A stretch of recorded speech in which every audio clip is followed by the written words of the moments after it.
Hi there, and welcome on the journey to transform culture. I'm Steve, and I'll be your guide. Well, folks, I hope you're having a fantastic day and an even better week. In this video, folks, we're going to talk a little bit about the difference between people pleasing and service, right? So, let me preface that a lot of times we jump in talking about organizational culture because that's where we come together to cooperate, hopefully, as team members, right, to serve customers. And then, of course, that same methodology, that same purpose, essentially, hopefully, that same modality is used throughout the rest of the facets of our lives with our friend groups, our families, and all the different things we're involved with within the community and so on and so forth within culture. So take any of this as a nugget, nuggets here or there to help improve your own life and those lives of the people you come in contact, personally and professionally. That is the point. All right. Well, let's get on with it. So service, right, versus people pleasing. Now, here's the tough part. A lot of folks who are people pleasers, are we'll say fall into the people pleasing category more often than not. And I'm not saying that you're constantly all just one or the other. Life can be a mix, right? But the reason behind the two is really the important facet. It's up to each of us to kind of do our own self-analysis and our own, of our own lives and our own relationships and all these things, right? To establish, hey, let me measure, what am I doing here, right? Am I serving or am I people pleasing? And one of the easiest ways to understand if you're people pleasing is to essentially ask yourself this with people pleasing. It's, am I doing this to be accepted or validated, right? Now, we all like to be appreciated, right? This isn't, that's, there's a fine line there, right? But if you're to maintain the peace, right? To maintain peace and normalcy, right? Are you people pleasing to maintain a certain peace? That's not a good thing, by the way. There's a lot more going on there, but if it's to maintain a peace or an acceptance, right? Like, well, you're okay as long as you do this, and so you are what? You're now scouting and mapping out opportunities to people please, so that you feel like you'll be accepted. And that's not good. That's not healthy, right? Now, in the same breath, though, we also have to understand that it's not a bad thing to want to serve other people, right? My mom is passed now, but she was in a life care facility for the last, I think, about a year and a half or so before she passed, and and she was pretty cognizant, and so forth for most of that. But but people who go in there and volunteer, right? They're not really looking. They're not. It's not about validation, right? It's not people pleasing, right? That's people will go in to help out because of their family that's in there, or if they're just people serving within the community, right? There is a need, right? There is a need. Now, this is true for people pleasing and service. So that isn't necessarily, a way to completely ferret this out.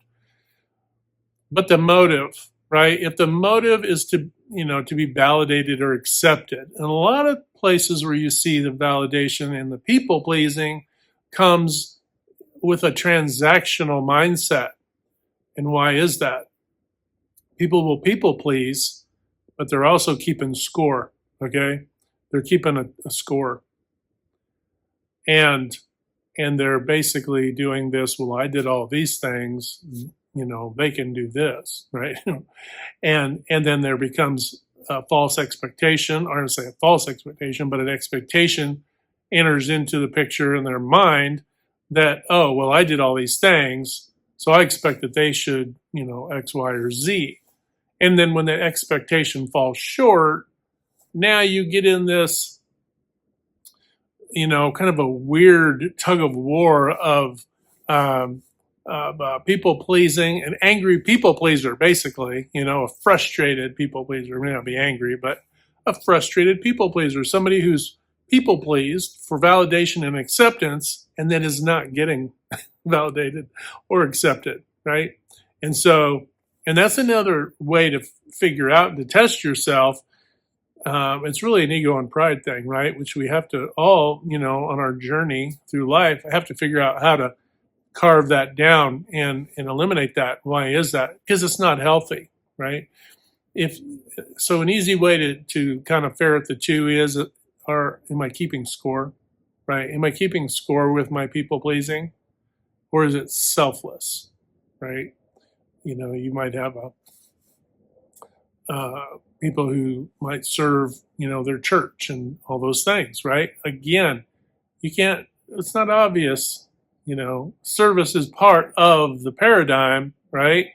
But there are people who are keeping kind of a transactional history, right, of their works, essentially, right, and with an expectation that others will be there for them and so forth. Now, if you're just serving others, right, and then that happens within the natural flow, and there isn't this expectation, right? There isn't, you've let it go, essentially. When you serve, you're happy to do it, you did a good thing, moving on, moving on to serve somewhere else and do something else, right?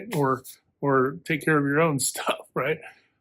The other thing too is people pleasers will often neglect themselves to help others. And so this also adds to a frustration of that people pleasing. People pleaser will do this.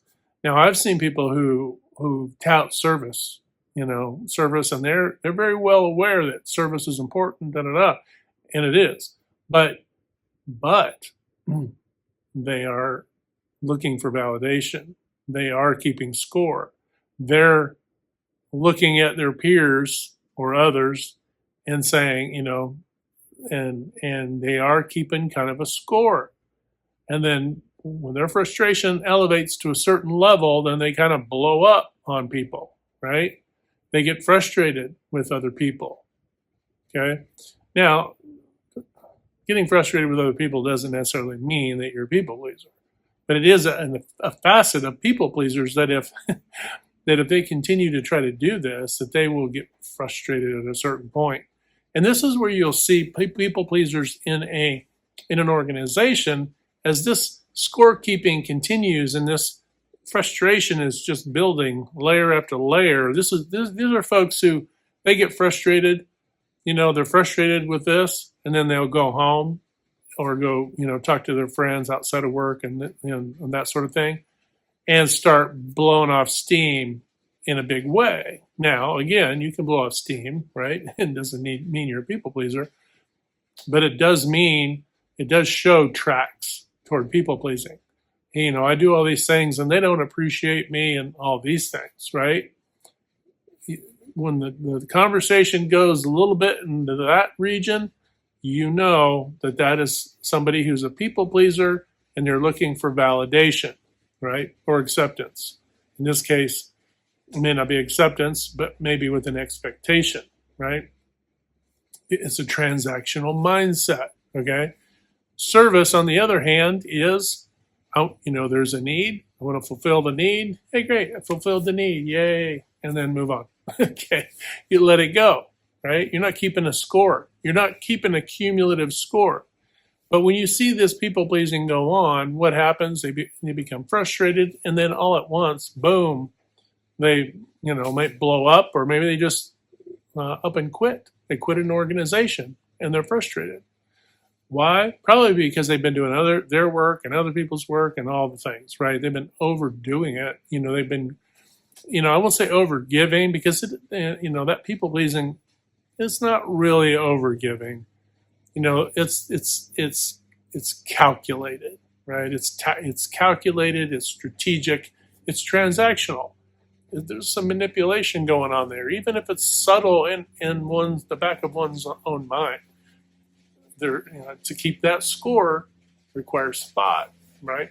So, just a quick one today, folks. Talk a little bit about people pleasing versus service.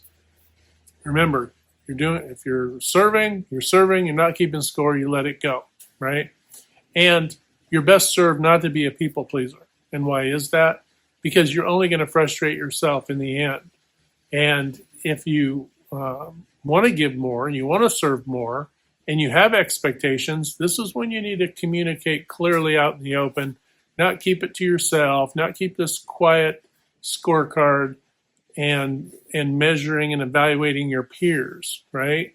Well, I'm doing more work than they're doing, and and all of this, right? This falls more into the office politics, but it doesn't start with office politics. It's not like the conscious mind is saying, "Oh, I'm going to get involved in office politics." No, this is just another type of fuel to go on the fire of office politics. So, don't recommend you do it. If you're a people pleaser, you can cure yourself, okay, by stop keeping score, let it go, enjoy your life. And then what you'll find is that you're not taking things home with you, frustrations home with you. And if you get frustrated, elevate those frustrations and communicate those directly.